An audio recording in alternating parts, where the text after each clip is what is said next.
Numbers 11. Numbers 11. Soon the people began to complain about their hardship, and the Lord heard everything they said. Then the Lord's anger blazed against them, and he sent a fire to rage among them, and he destroyed some of the peoples in the outskirts of the camp.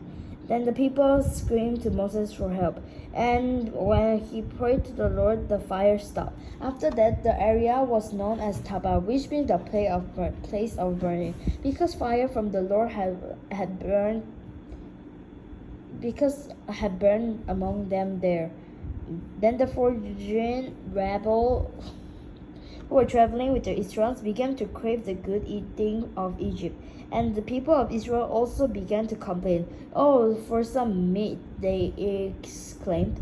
"We remember the fish we used to eat for free in Egypt. We had all the cucumbers, melon, dates, onion, and garlic we wanted. But now our appetite is gone. All we see is this manna."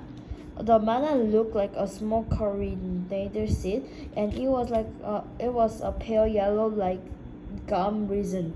The people would go out and gather it from the ground.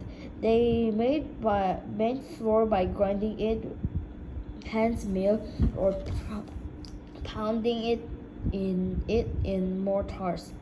Then they boiled it in a pot and make it into a flat cake. This cake tastes like pastries baked with olive oil. The manna came down on the camp with the dew during the night. Moses heard all the families standing in the doorway of their tent weeping, and the Lord became extremely angry. Moses was also very aggrieved. And Moses said to the Lord, "Why are you treating me, your servant, so harshly? Have mercy on me. What did I do to deserve the burden of all these people? Did I give birth to them? Did I bring them into the world? Why did you tell me to carry them in my arms like a mother carries a nursing baby? How can I carry them to the land you swore to give their ancestors? Where am I supposed to get meat for all of these people? They keep reading to me, saying, 'Give us meat to eat.' I can't carry all these people by myself. The load is far too heavy. If this is how you intend to treat me, just go ahead and kill me. Do me a favor and spare me this misery." Moses chose 70 leaders. Then the Lord said to Moses, "Gather before me 70 men who are recognizing as elder and leader of Israel. Bring them to the tabernacle to stand there with you. I will come down and talk to you there. I will take some of the spirit that is upon you, and I will put the spirit upon them also. They will bear the burden of people along you, so you will not have to carry alone. And say to the people, 'Purify yourself, for tomorrow you will have meat to eat.'" You were whining, and the Lord heard you cried, "Oh, for some meat! We are better off in Egypt. Now the Lord will give you meat, and you will have to eat it. And it won't be for just a day or two, or 5, or 10, or even 20. You will eat it for a whole month until you gag and are sick of it. For you have rejected the Lord who is here among you, and you have whined to them, saying, 'Why did we ever leave Egypt?'" But Moses responded to the Lord, "There are 600,000 foot soldiers here with me, and yet you say, 'I will give them meat for a whole month.' Even if we butchered all our flock and herds, would that satisfy them? Even if we caught a fish in the sea, would that be enough?" Then the Lord said to Moses, "Has my arm lost its power? Now you will see whether or not my word comes true." So Moses went out and reported the Lord's word to people. He gathered the 70 elders and stationed them around the tabernacle.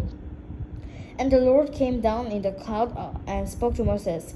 Then he gave the 70 elders the same spirit that was upon Moses.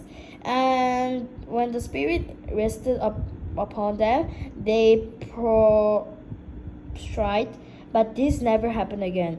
two men, Eldad and Medad, had stayed behind the camp.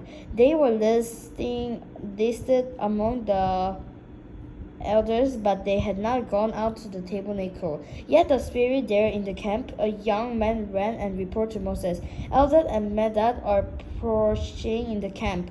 Joshua, son of Nun, who had been Moses' assistant since his young, protested, Moses, my master, make them stop. But Moses replied, Are you jealous for my sake? I wish that all the Lord's people you were prophets, and that the Lord put his spirit upon them all. Then Moses returned to the camp with the elders of Israel.